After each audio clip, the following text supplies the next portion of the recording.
to do something, I think, a little bit wild, a little wacky, but I think it's going to be cool. And if it fails, it fails, whatever. So, yeah, could we be a little bit less afraid of failing while we're following Jesus? It would be really, really helpful.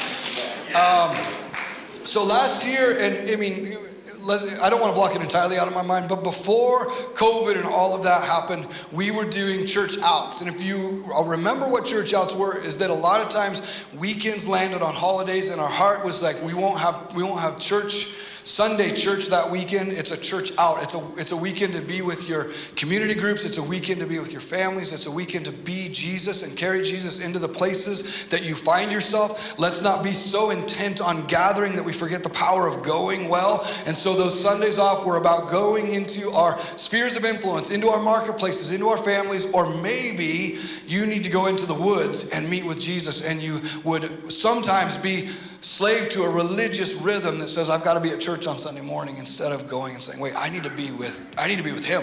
And so, not that we're, anyway. So we did that for a while, and I love the idea, I love the heart behind it, but sometimes when you're just laying those on holiday weekends, it was like church off instead of church out. And so we didn't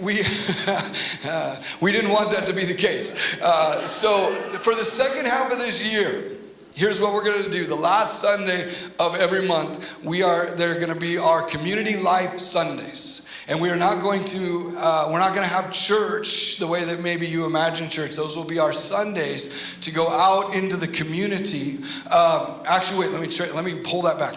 Those are going to be our Sundays where we highlight and value our community groups getting together and being together. We want to emphasize opportunities for people to join in community groups and be a part of them. And a lot of times people say, I can't lead a community group because I got too much stuff going on, or I can't be a part of a community group because I have too much going on. Sometimes the too much going on is us setting a religious schedule for you and saying, show up to this thing, show up to this thing, show up to this thing, as opposed to be free to do the things that you want to do. So if you could meet with your community group on a Sunday morning, if you could lead or open your home on a Sunday morning, if we had 10 to 20 groups around the valley of 10 to 20 people meeting on a Sunday morning, and that was our Sunday gathering, that would be incredible. But don't think of it as just another meeting, because what we're going to do on those Sunday mornings is we are going to be people who serve. We want to get out of this house, this particular place, and we want to get into the neighborhoods around us. So specifically, Liberty Park is a place that God has highlighted to us over and over and over.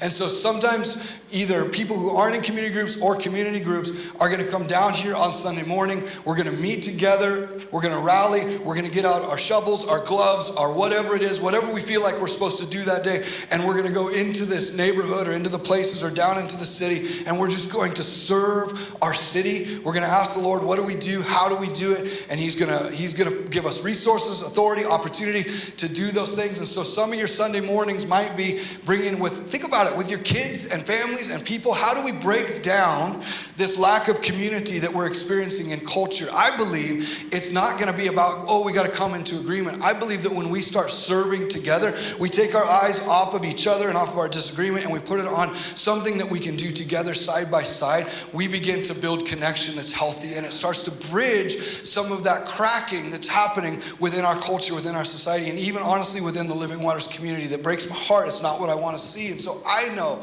that it's on us to go and to do this. And so the other thing that we're going to do on these Sunday mornings is, and I'm going to share this last because I don't want everyone to be like, that's what I want to do. But I believe there's going to be some community groups that meet in here at 10 o'clock. Since we aren't going to have a regular gathering, that we're going to meet here at the church, and there's going to be a big table set up, and people are going to just be able to come in and be welcomed in. And maybe they're like, is this church? Yeah, this is church. Come in, eat with us, hang out with us. Maybe somebody will play some music, and maybe there'll be a little teaching or just an encouragement. But really, it's about connecting with people and connecting hearts with people. So I don't want there to ever be this thing where someone shows up on a Sunday morning and the front doors are locked and we're like, too bad. So there will be this place where as people come, that there is an invitation of like, this is what we're doing today. We break bread together. Jesus said that whenever we break bread, we're to do it in remembrance of Him. And so we're teaching people what that looks like, to have a place at the table, to have communion together in the sense of being together and building relationship. And one of the things that I often lament about being a part of this community see in any community that does church Sunday rhythms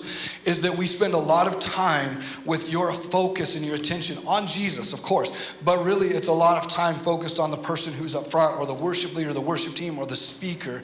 But my heart longs for is for you to be connected to the people around you more than you connect to me. That you would be connected as a community more than you connect to Nisha and the worship team. We love those connections.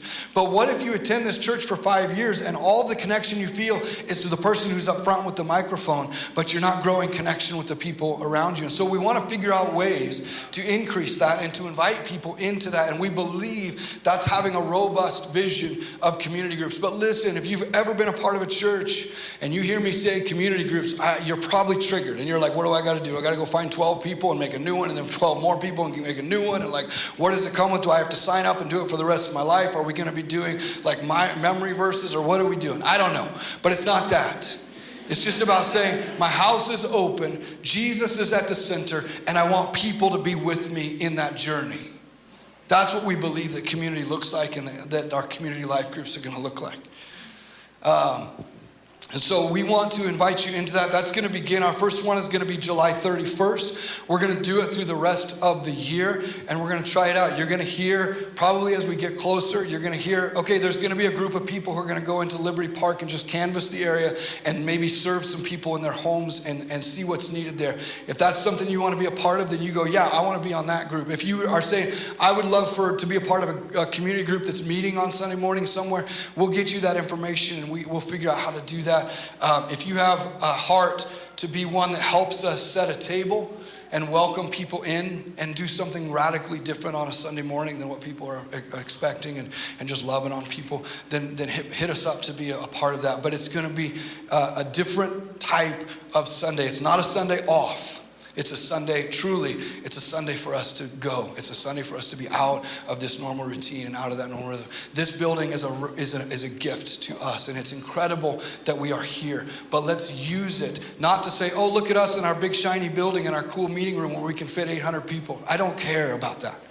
I care about how we mobilize, how we are filled with His Spirit and led by His Spirit into the marketplaces around us. And by doing this, where we take this Sunday rhythm and go, what if we didn't feel this burden to meet together in this way every single Sunday, but we started encouraging each other, as Scripture says, that we would stir one another up to creativity and good works. And I believe that's what we're going to be doing on these Sundays for the rest of the year. So those are the two things that I wanted you to hear this morning as we talk about what it looks like to be a community of transformation.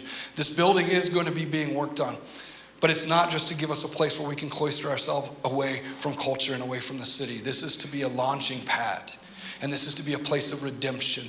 This is to be a house of prayer. It is to be a house of worship. But it is also to be a home to people who need to know the Father and His redemptive work. That everyone is a son or a daughter waiting to be called home. And let's call people home into community, not into a 10 o'clock gathering. Right? And that is on us to build that community. That's on us to tear down our walls. That's on us to be led by the Spirit and to see people and connect with people and build hearts with people and to serve with people. Are you guys with me? Awesome. Okay, so that's what we're going to be doing. We love you guys. July 31st, that will begin. You'll hear a bunch more about it, but we wanted to make sure it was in your head, in your heart, early on. So